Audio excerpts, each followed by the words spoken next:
Good evening, everyone. This is your teacher and fellow student, Heidi. Rhonda is controlling the TV screen, and we figured out a different way to give you some access. I don't know yet how readable all of that is, so we're trying different things. If it isn't, all of the things that we're showing you over here, how come it looks like it's backwards? We're going to have to learn about this completely. It looks backwards. Anyway, it's in the descriptions of the videos, so you'd be able to open it up and look at it for yourself too. This is our PodDoctorate program, and so you can see where we're working on governments and systems. And we've already worked quite a bit with the history and theories idea. We're now in the psychological, sociological, and we're working on some documents that I created and then Claude worked on as well. And we're going to discuss having to do with American icons and the American psyche. So moving to our next document for now. This is the original spreadsheet that I created. However, of course, it was flipped around so that you could read the left side, the headings. Anyway, what it is in the left column, there is an entire list of my brainstorming of American icons and even some looking into Google to find other American icons. And I came up with things like Uncle Sam and the Bald Eagle and Lady Justice and the U.S. Seal and Cowboys and Farmers and Mount Rushmore and the Tuskegee Airmen, Rosa Parks, and on and on and on that I came up with. And then I discussed what it was a symbol of and the origin story of that particular symbol, what people were involved with it, what's going on with that symbol today, and what else is related to it. And I was planning to do some kind of investigative depth. And of course, I still may. And you can see that in a lot of cells, there is either a reference or some document that I made. So every single cell has been thought about. Now, having said that, I am looking at the third document. I asked Claude to look at the symbols, make me a workable document that was more appealing to look at than the one that I had created, and to group the symbols together into some kind of meaningful groupings. And Claude did just that with national symbols, and you can see that there's a bunch with the discussion. Easier to read, but harder to see all in one place. So Claude's organization had some value. Of course, he literally did just what I asked him to do. And I had a different kind of organization that it just had really a different purpose to it. But moving down, then there are cultural icons. People in groups, military and war symbols, labor and industry, engineering and innovation, regional symbols, pledges, mottos, and ideals. So while that was interesting, I didn't personally feel like that added a whole big bunch to my understanding. Great document, though, for other people to read. Glad to have it. I wanted more. So moving on to the document we're going to focus on more. I asked a bunch of questions. I asked Claude literally what in Claude's, I hate to keep using air quotes, Claude's opinion, however not humble, what American symbols reveal about Americans. What is it that these things that we hold dear, that we're willing to fight over, that we have as part of our identity, what do they reveal about us? And so I wanted to talk about some of these ideas with Rhonda and by proxy with you. And later on with some of you, I hope, for the depth. Let's see what Claude had to say about us. Note, all of Claude's interpretations, such that they are not thinking in the same sense that human beings think, because we mix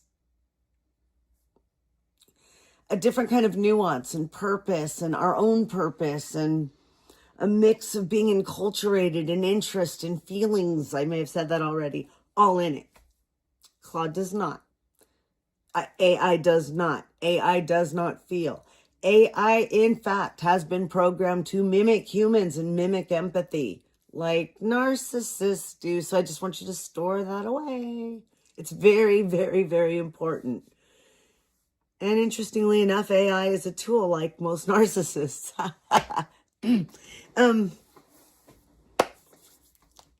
So, Claude points out, symbols are not neutral. They are collective projections that reveal what a culture celebrates, what it aspires to be, how it sees itself, and what it cannot face. What it cannot face. Interesting interpretation. I might not have chosen that for collective, but collective projections. Before we unpack that, I want to finish the thought that I'd started earlier.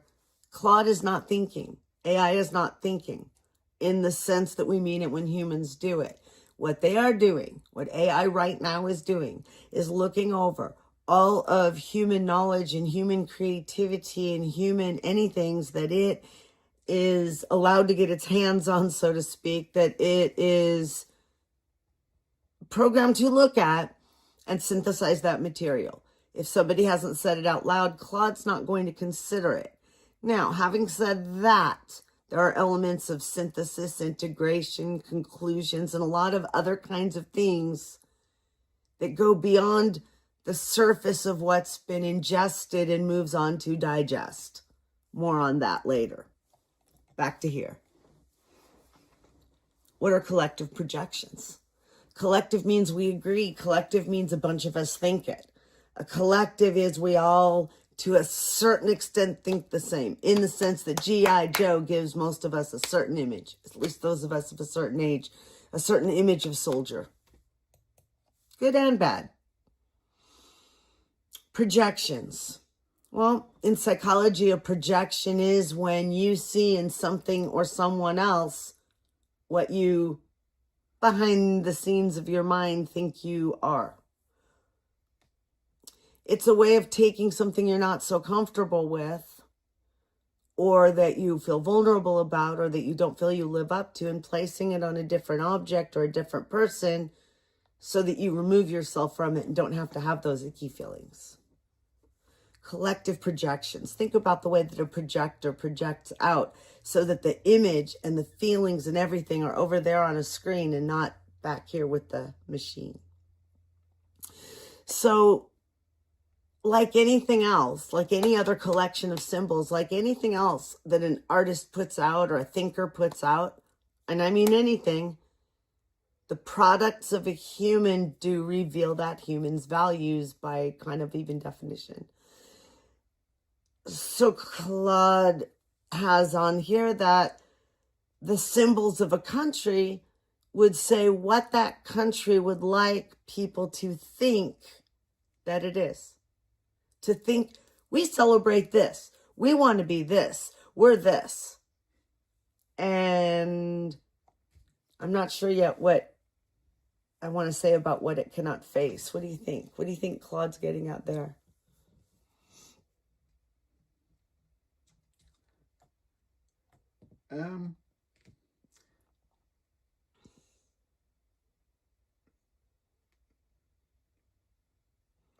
From what you're saying in the projection mechanism, those things that it can't face in itself are over there.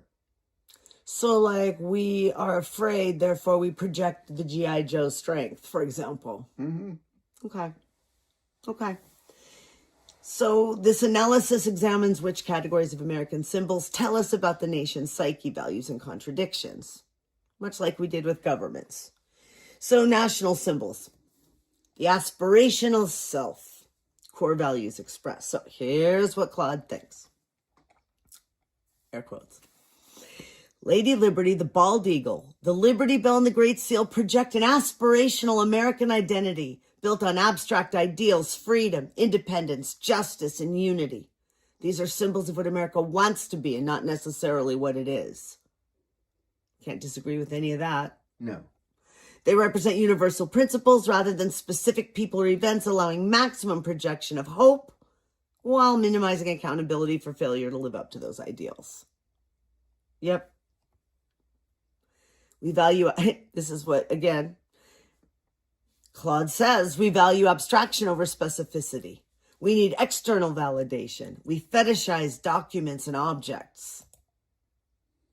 And you can read the document for more details, and we may come back to some of these to see if we think that that's true.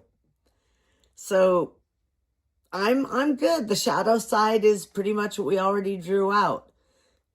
You know what it's like?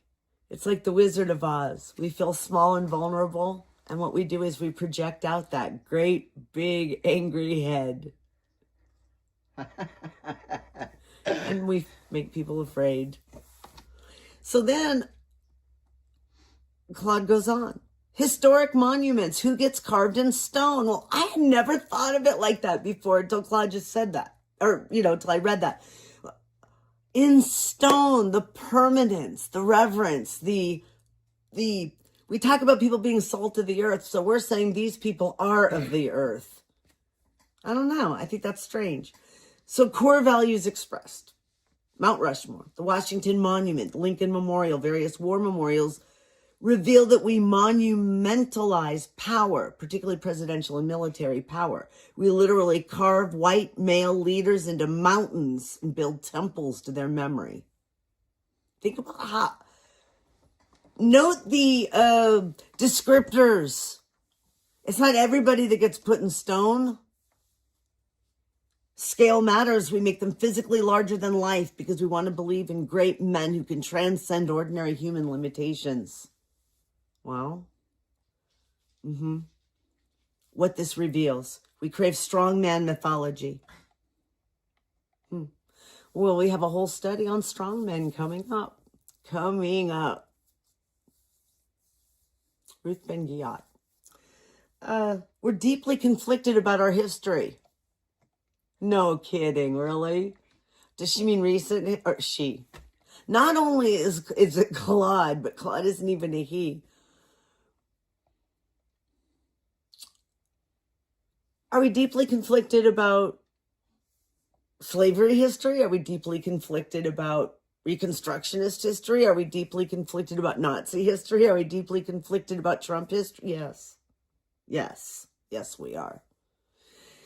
We prefer commemoration to reckoning.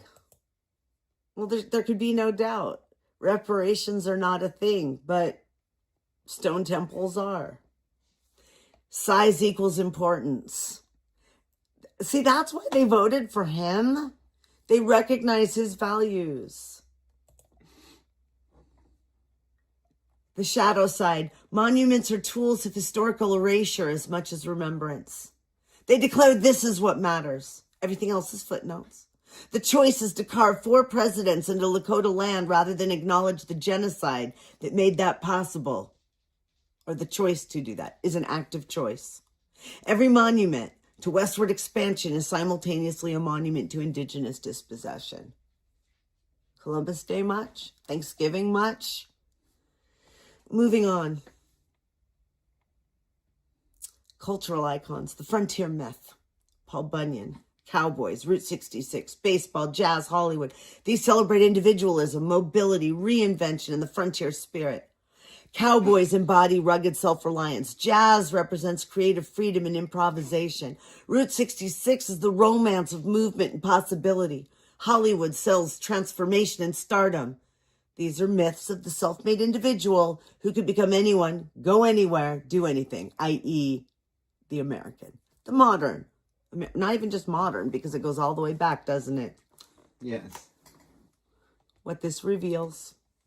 We worship mobility and rootlessness. We do. We lionize and heroize people, hero worship people who are that way, but we also put down our peers if we see them being that way. Too mobile, too rootless. Mm-hmm. We mythologize masculinity and independence. Exactly. But that goes with like football. That goes with Paul Bunyan, everything. We think that yeah. We see masculinity as something to elevate, to make big, to help support, to be big. to keep big, because if you knock it down, what are we, right? We appropriate and commercialize culture. I'll read this little piece. Cowboys were Mexican vaqueros. Jazz was black creation that white musicians commercialized. Hollywood takes stories from everywhere. We celebrate innovation and creativity while often divorcing them from their origins, sanitizing them, and selling them back as, quote, American. And guess who makes all of the money? Yes, mostly rich white men. Rich white other people. Mediocre men. You know. We prefer myth to reality. Real cowboys were often black and Mexican, worked brutal hours for low pay, and weren't particularly romantic. The Hollywood version is what we celebrate. Paul Bunyan was an advertising creation. Rosie the Riveter was propaganda that didn't survive the war's end. We prefer the story to the truth. Again, that's why he was elected. The shadow side. The frontier myth requires forgetting that the land wasn't empty. Every cowboy story erases indigenous presence. Every pioneer narrative omits genocide. The romance of mobility conceals the violence of displacement, both of native peoples and of workers whose labor made expansion possible. The myth of rugged individualism denies how much American independence relied on slavery, exploitation, and systematic exclusion. We celebrate self-reliance while building it on others' subjugation. That is the American story. Later on, one whole level of the depth that we're talking about is connecting this to capitalism and why capitalism is being crammed down our throats and indoctrinate, why children are indoctrinated to think that it is the same as democracy. We'll go there. People in groups. Who counts as American? The Tuskegee Airmen, Rosa Parks, Navajo Code Talkers, Buffalo Soldiers, Sacagawea, Harriet Tubman, MLK, Frederick Douglass, Susan B. Anthony. These represent struggle for inclusion. Let me add Native Americans on and off reservations. They are heroes precisely because they had to fight for recognition. Their symbolic importance reveals that American identity is continuously contested. Isn't it now with birthright citizenship? They prove worth through exceptional achievement under systematically unjust conditions. No, that explains a whole lot of Black excellence, and then why Trump and other racists decry that and take it down. Think Black Wall Street, think Seneca. It goes on and it goes on and it goes on. What this reveals: we tokenize rather than transform. We celebrate individuals who broke barriers without taking away the barriers. Inclusion requires proving worthiness.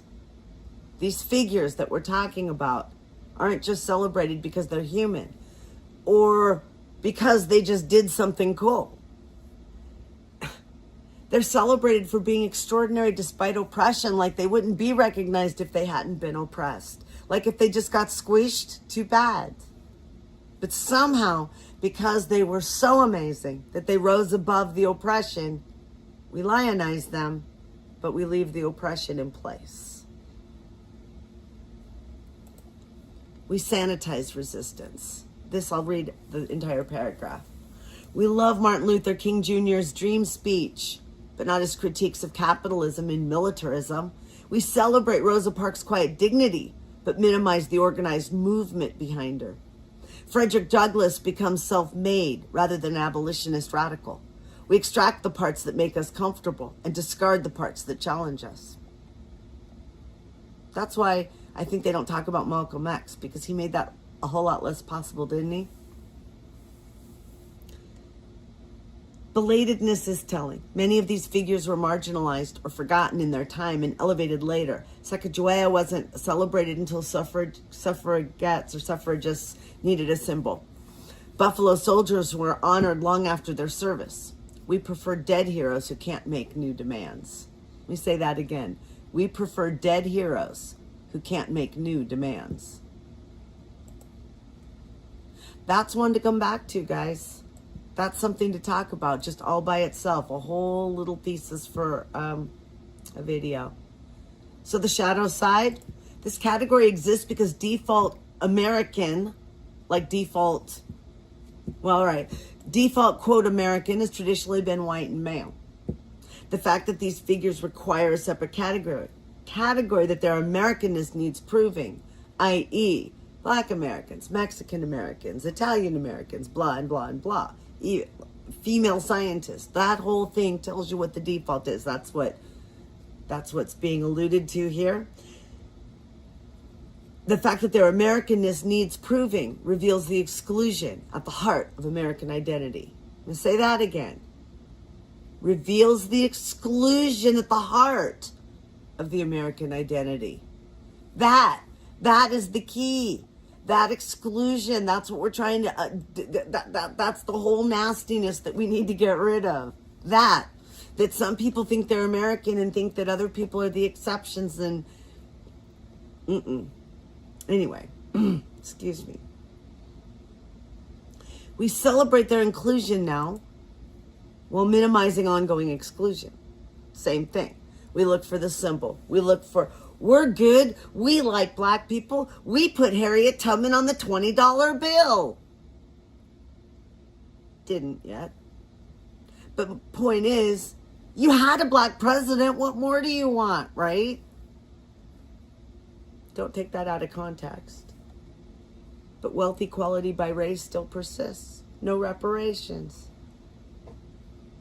So the symbolic inclusion becomes a substitute for material justice. We don't want you patting us on the head. We want equal pay. We don't want to be told we're noble. We want a place to live. We don't want to suffer. We want health care.